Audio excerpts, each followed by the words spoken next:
Broadcasting from the OCTV studios.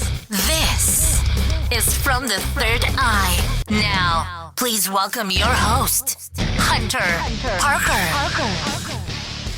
Hello, everybody, and welcome to another edition of From the Third Eye. I'm Hunter Parker, your host, as always, and today we're going to do something a little different.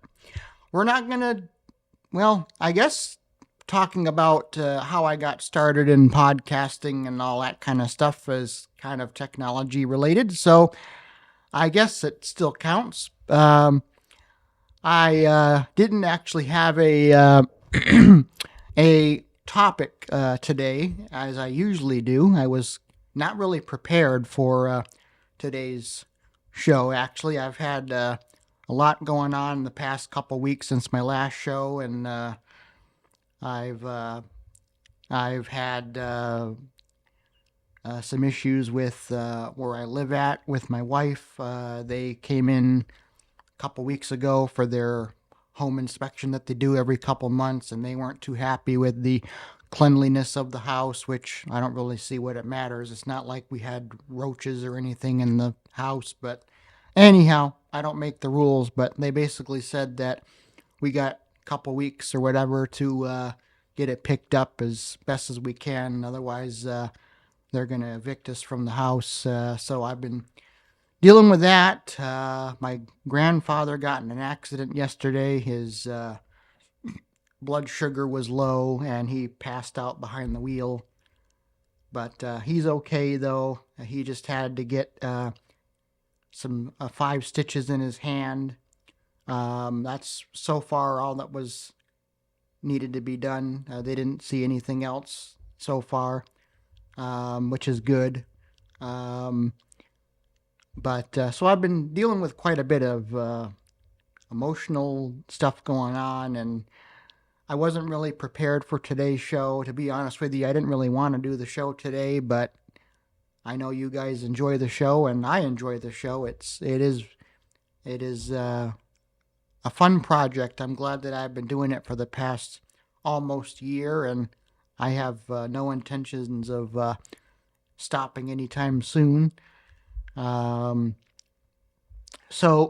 today I decided at the last minute to talk a little bit about how I got started in podcasting and all that kind of stuff. I might have briefly mentioned it on my very first show. I don't remember.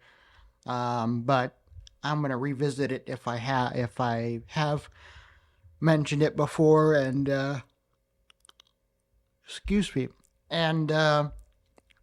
kind of talk a little bit about it.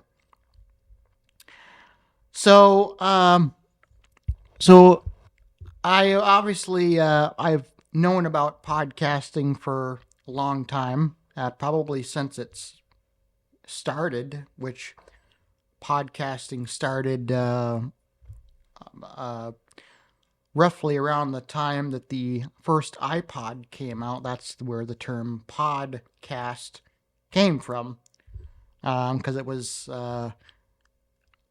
basically like radio broadcasts that were downloadable from iTunes, is where you would get them back then, and download them to your iPod. And there's obviously more of a history of podcasts besides that. But anyhow, I was introduced to podcasts in 2009. I had a friend. He was more of an acquaintance. I didn't really know him all that well. His name was Jason, and he used to do like bashing shows on telephone chat systems. But in 2009, he decided that, as they called it, the phone world is what they typically call those types of interactions, on phone systems. That wasn't as much fun as it used to be, so he wanted to try his hand at podcasting. And so he mentioned on his voicemail box that he had, which was on a system. I think he was on a system called MyTeleSpace at the time. And MyTeleSpace was still fairly new at the time. He mentioned on his greeting on his show that he was going to be moving the show to a podcast format. And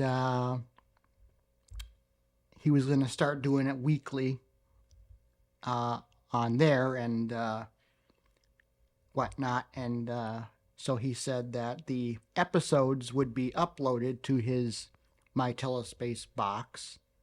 For those who called in still to listen to the show, they could still listen to the podcast over there. But he wouldn't record new episodes of his show on there. He would record his show on the podcast. And I followed his show. I followed him over there, and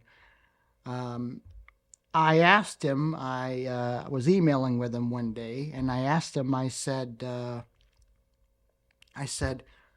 how did you get started with this? I said, because this is really cool. You know, I kind of want to do a show of my own, but wouldn't really know what to do, you know? And he said that, well, all you need to really know how to do is record and edit your audio.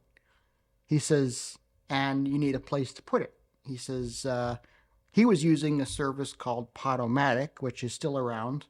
They're a lot different than they used to be back then, but in some ways. But he was using them at the time. And so I decided, well, I'll use Podomatic for my show because that's the only one I knew of at the time. I didn't know there was other ones like Podbean, and I don't think Buzzsprout was around yet. Not entirely sure, but I know Podbean was, but I wanted to use whatever Jason was using because that's all I knew. And so it was probably August or September of 2009. I set up an account with Podomatic, and I didn't know how to edit recordings, but I knew how to record. And so I didn't have an intro. I didn't have any fancy music behind it like I do now. Nothing like that. It was just me on the recording talking about whatever it was. And it was my show. I was talking about, excuse me, I was talking about some technology stuff and whatnot. And so I did the show for a while, and I would upload it each week, and I actually got quite a good following. Mostly people from Jason's show came over to listen to my show because he promoted me heavily on his show, and I promoted him on mine. And so we kind of were together in a way, promoting each other's shows. So then, as I was doing the podcast, which, was a big success at the time, I heard about this website, which is not around anymore. They closed in 2017. They were called 1000 Mics. And it was spelled out, the number 1000, 1000, and then MIKES.com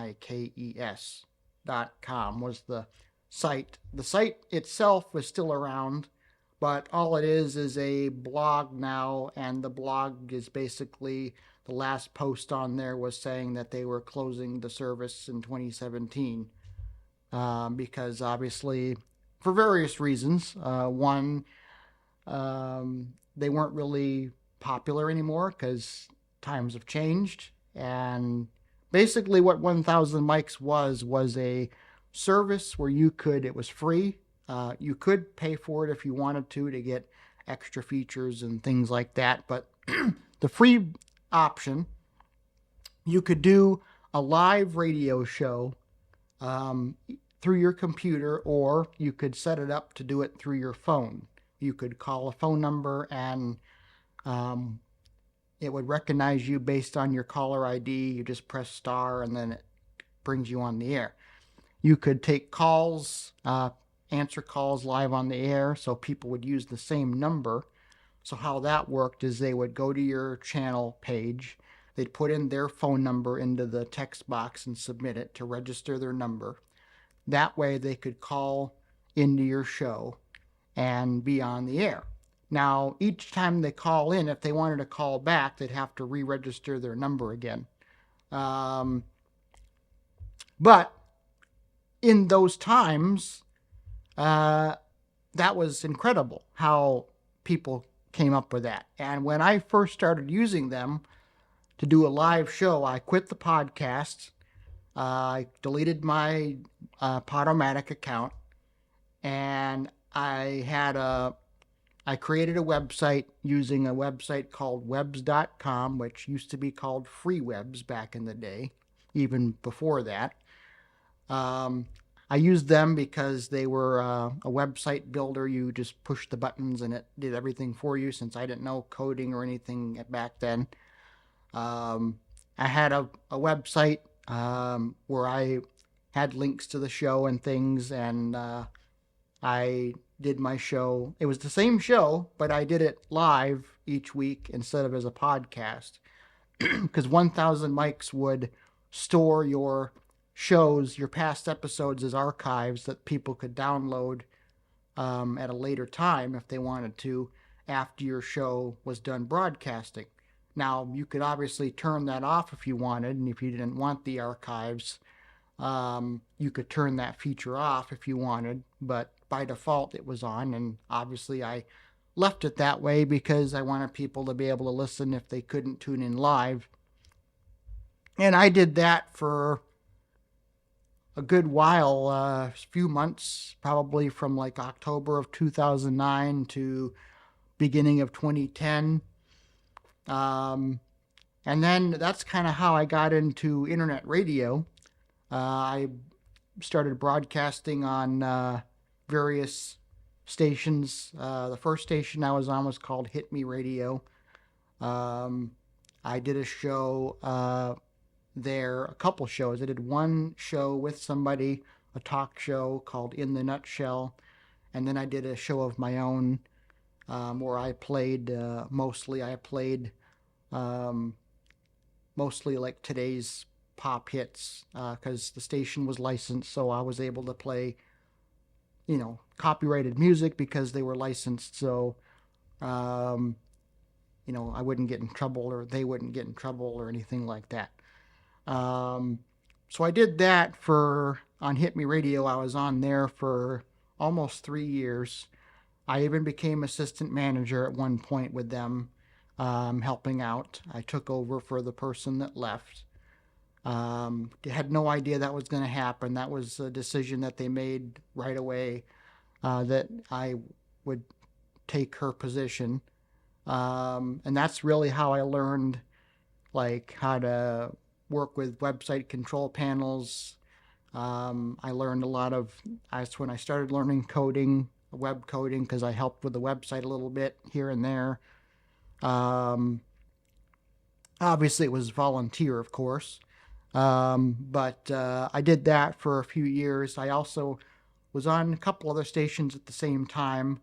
Mind you, at the time I was also in high school, so I was dealing with that too. So, but I managed my time with homework and schoolwork, and we scheduled it so my shows were on the weekends, so it wouldn't interfere with school or going to bed to get up for school in the morning or whatever. We worked it out that way, so I could still manage both. In January of 2013, the station Hit Me Radio was hacked. Somebody hacked the website and took the whole thing down, canceled everything. The station was non-existent. Somehow my computer was used to do it. They hacked my IP address and used it to shut the station down. I was blamed for it by the station manager. He tried to get a police report filed against me, but nobody was interested in doing that. And we didn't talk for a good several years after that because of that. And after Hit Me Radio went down, I did move over. I started my own station a couple times with people. So I started learning how to do all that. The last time I was on a station was in 2015. I was on a station called 98.6 The Mix. And I kind of did this similar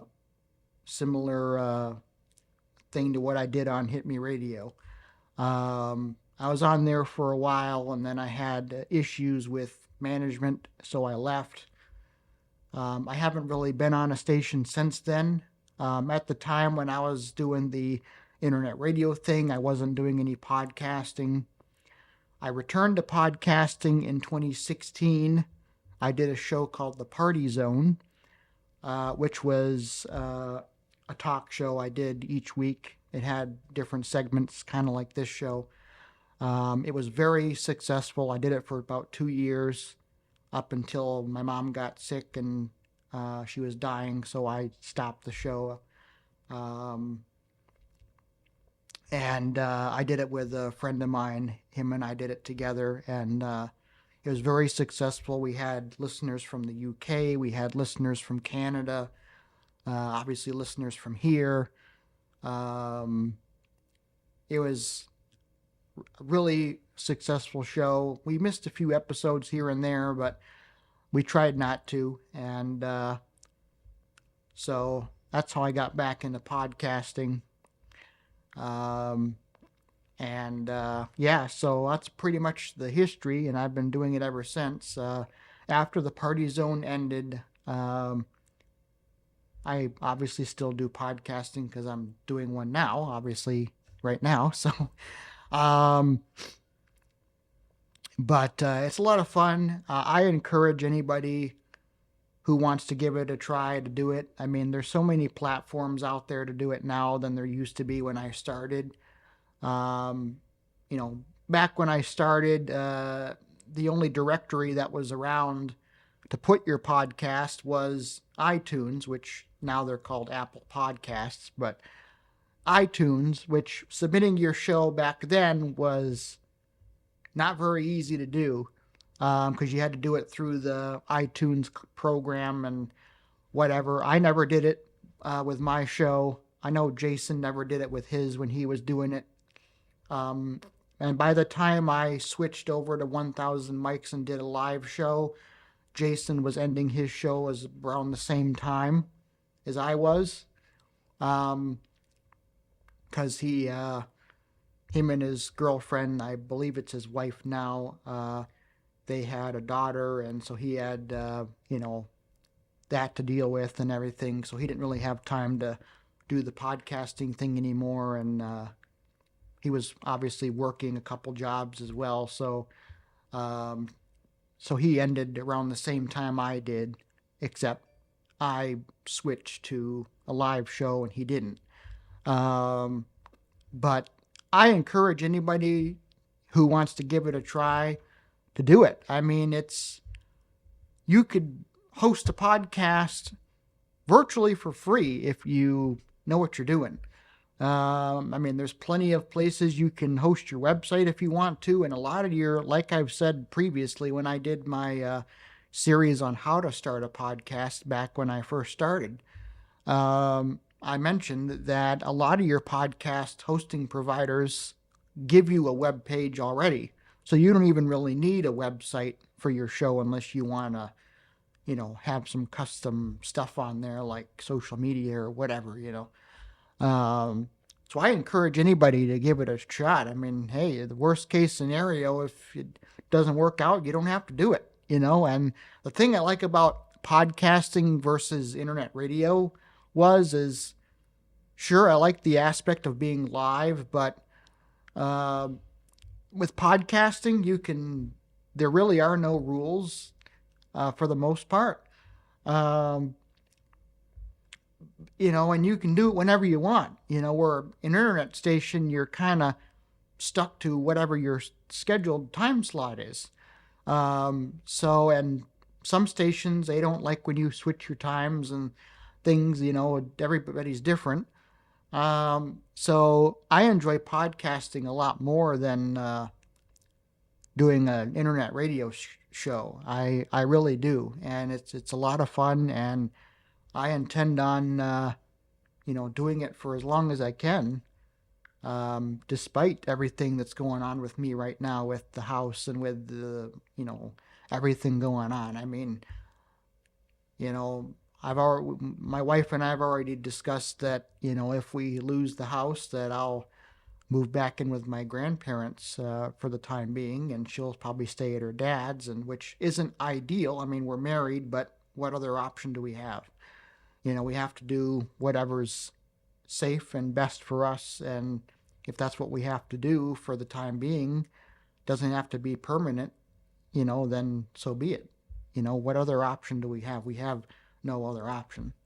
But I'll still be here. I'll still be doing the show, and for you guys, nothing's changing there.